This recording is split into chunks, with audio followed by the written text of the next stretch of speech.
obbo Dinquu Dayyaas. Namni kun addunyaa horataniin kan rakkate harka qabaa kan dhiibame simachaa balaa biyyaa fi sabatti dhuftes qolataa akka turan ragaa ba'uuf hedduufis karraa barnootaaf hojii saaqaniiru. Yeroo dhihoodhaas mootummaa aangoorra jiru waliin Atakaaroo keessa jiraachuutu himama. Karri riizoortii Soodaree qabeenyummaan isaa kan nama kanaa ta'es erga cufamtee bubbulteetti. Inuma baatiiwwan darbanii fi jireenyi isaanii iyyuu biyyaan baatti daangee jiraachuu himu namoonni itti dhiheenyaan beekaniin rakkoon yoo jiraate akkaatuma aadaa fi duudhaa keenyaan furachuutu malaa kan jedhan dureewwan Gadaa Tuulamaa. Kanaan achi orma afaan wal kaa'uun waan hin malledhaa jedhan. Adeemsi jabaa Oromoo laamshessuun diinagdee fi siyaasa sabichaa dadhabsuuf deemamu dhaabbachuu akka qabuufis gaafataniiru. Abbaa Gadaa, Abbaa Muudaa fi Abbaa isaa Gadaa Tuulamaa waliin turtii taasisneerraa yaadni isaanii itti aanee dhiyaata. Abbaan Duulaa abdii Oromooti. Abdii sirna Gadaa kana baatee warratee kan deemu isa. Darbee Abbaan Duulaa Dinquu Dayyaas qabsoo siyaasaa keessallee ture gaafa ummanni Oromoo ibidda keessa jatee wayyaanee ofirraa faccisaa jiru achi keessallee mala dhaawaa ture. Abbaa Duulaa jechaan akkas kan biyyan gurgurre Abbaan Duulaa jechaan akkas. Abbaa Duulaa nuyi akkasitti beekna. Abbaa Duulaa Dinquu Dayyaas akkasitti han beekan. Abbaa Muudaa Gadaa Tuulamaa Abbaa Baayiluu Gobanaa jedhama. Namni ija fayyaan oolaale malee ija dhibamtu oolaale waan faayidaa Dinquudhaan baay'ee beekuu wanni hin dandeenyetu jira.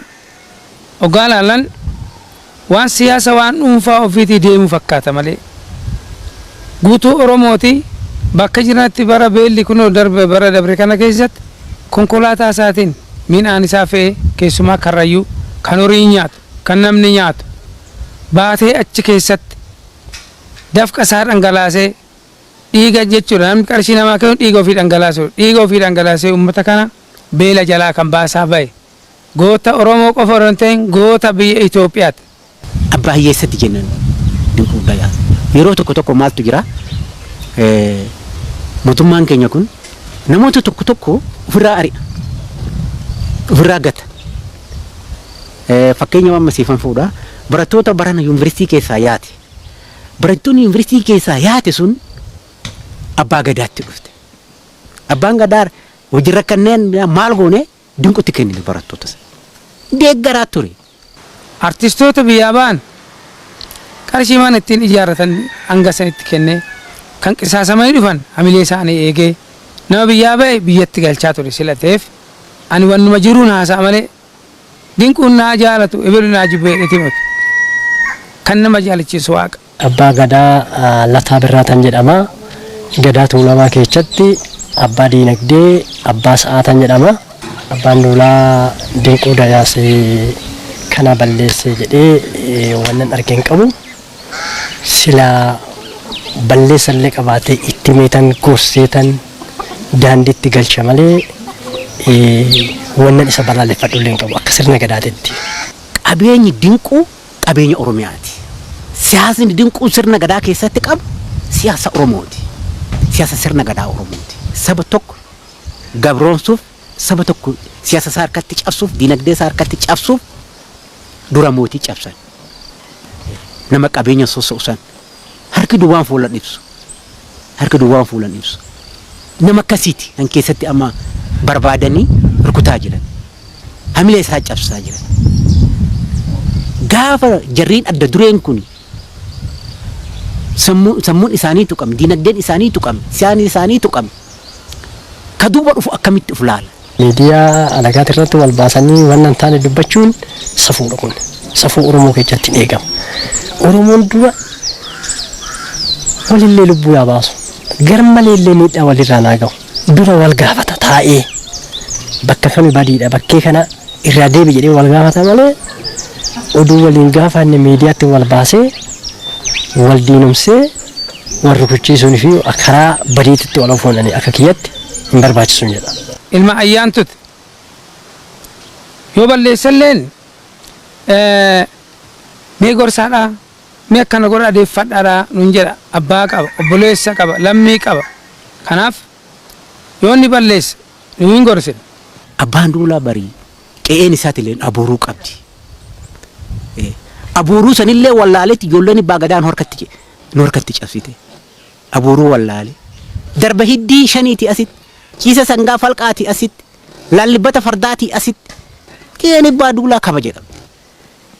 Sanillee hubatuu dadhabde ijoolleen Oromoo. Sanillee hubatuu dadhaban. Hubatuutu irra jira. Gaafatuutu irra jira. Maali dinquun nama saba Oromoo balleessu? Deebisuu hin dandeenya akka duratti abbaa mudaa jedhe. Badirra jirta deebi as badi. Biyyaan balleessaa jirta deebi.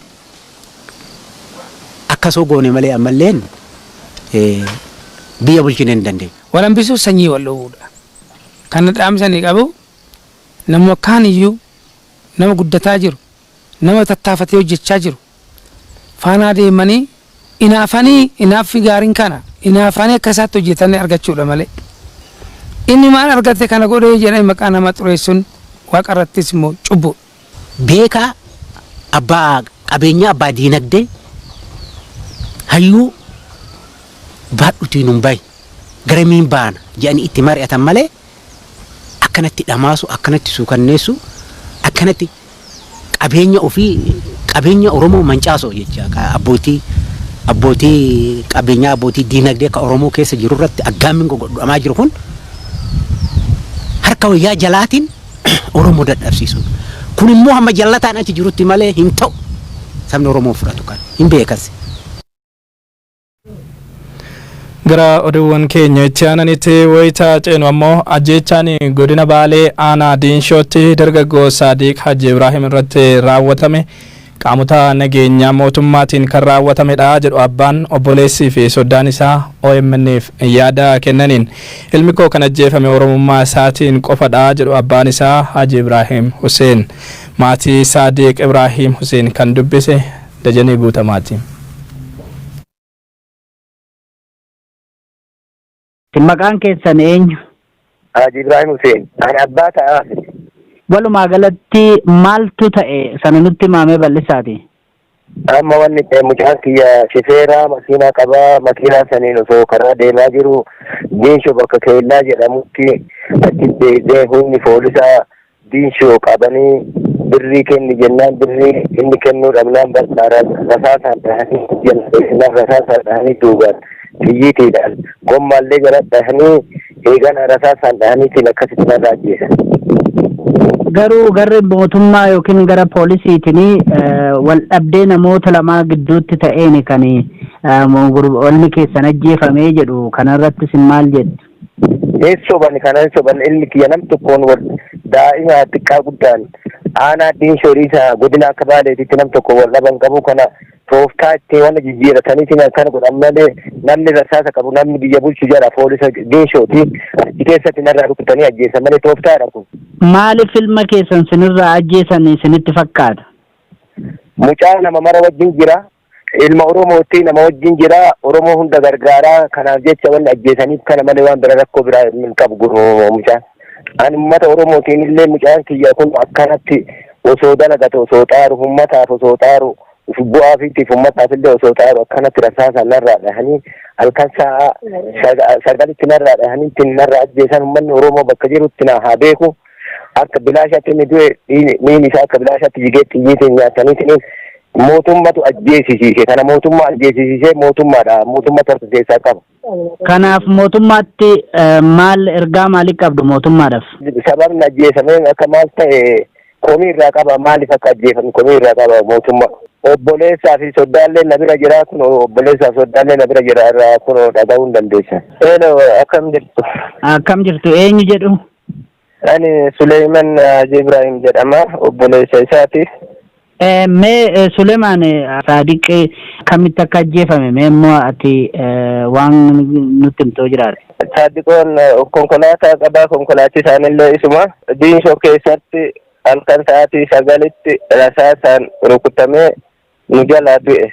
Eenyutu rasaasaan rukute? Warra mootummaati badii tokko malee isaan amma dhufanii nama biraattu ajjeese qarqaaraa isaatti ajjeese maali jedhanii dubbiin osoo ifa jiru osoo rasaasni kaasoonii duubaan seenee isa dhahuu argan nama biraattu ajjeese maali jedhanii irra faaluu fedhanii mootummaadhaaf ergaan an dabarsuuf ummanni Oromoo maaliif dhuma badii tokko malee Oromoo ta'ee qofaaf maaliif du'a ajjeechaa fi reebichi nurraa haa dhaabatu waan jedhu ergaa dabarfadhaa. Erga obboleessi kee du'e qaamni mootummaa sin dubbise jira yeroo ammaa kana reeffi isaa eessa jira sadarkaa kamirra jira qaamni mootummaa sin dubbise jira? Ka biraatu itti dabaluudhaaf kalee wal dhabbiin uumamee jira. Ummata afaan deebisanii nama qarqara ajjeese maali jedhanii ummata tokko afaan kaahanii ummataa fi ummata walitti buusuuf deemaa jiranii. Reeffi isaallee jechuun amma qorannaadhaaf gara Finfinnee deemee jira. Maqaan kiyya Xaahir Kadir jedhama. Ani mucayyooti fuudhe mucaan kun. Hojii aanaa biisa jecha makiinaan itti yaa'anillee makiinaa paarkii waan qabatama qabu kun amma taarkaa isiitu qorannee isinii kennuu dandeenya. Makiinaa paarkii ta'ullee gabatee isinillee isinii qorannee amma isinii kennuu dandeenya. Uummanni Oromoo akkanatti dhumaa jira. Kana uummanni Oromoo marti akka nu dhaga'u barbaanna.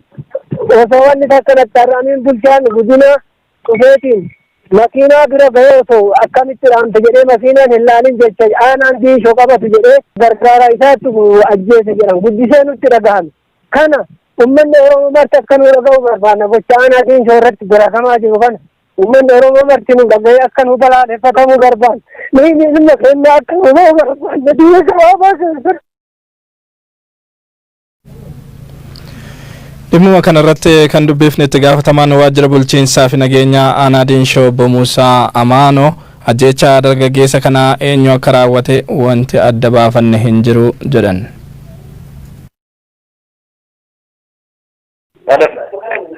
Hello, akkam bultan? Obbo Muusaadha itti gaafatamaa nageenyaa aanaa Diinshoo?